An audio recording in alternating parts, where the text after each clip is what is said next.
Hi hello అండి, welcome to worth and value YouTube channel. అందరికీ నమస్కారాలు. ఇది చూసిన వాళ్ళు షేర్ చేయండి, లైక్ చేయండి మరియు సబ్స్క్రైబ్ చేయండి.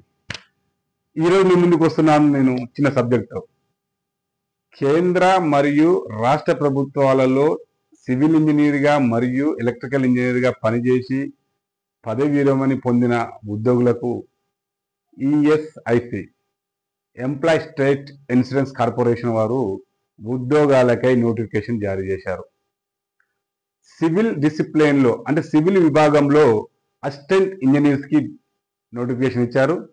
ఎలక్ట్రికల్ విభాగంలో జూనియర్ ఇంజనీర్కి నోటిఫికేషన్ ఇచ్చారు.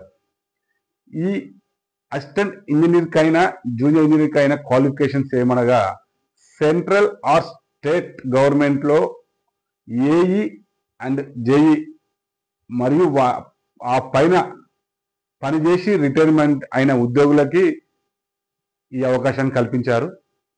ఇది పూర్తిగా కాంట్రాక్ట్ బేసికే. మరొకసారి చెప్తున్నామండి, ఇది పూర్తిగా కాంట్రాక్ట్ బేసిక్. 1 year పిలిచారు. తర్వాత సర్వీసెస్ని రెన్యువల్ చేయొచ్చు, చేయకపోవచ్చు, డిపెండ్స్ అపాన్ కార్పొరేషన్ మీద డిపెండ్ అయి ఉంటుంది. ఇది చూస్తున్న నా మిత్రులు, నా వ్యూయర్స్, నా శ్రేయోభిలాషులు అందరూ మనకు అవసరం ఉన్నా లేకపోయినా షేర్ చేయండి, లైక్ చేయండి. ఎందుకంటే ఉద్యోగ పదవి విరమణ పొందినాక కూడా కొంతమందికి అవసరాలు ఉంటాయి, కొంతమంది యాక్టివ్గా ఉంటారు, పని చేసుకునే అవకాశం ఉంటుంది. కాబట్టి ఇది చూసిన ప్రతి ఒక్కరు దీన్ని షేర్ చేసి, లైక్ చేసి, సబ్స్క్రైబ్ చేయండి.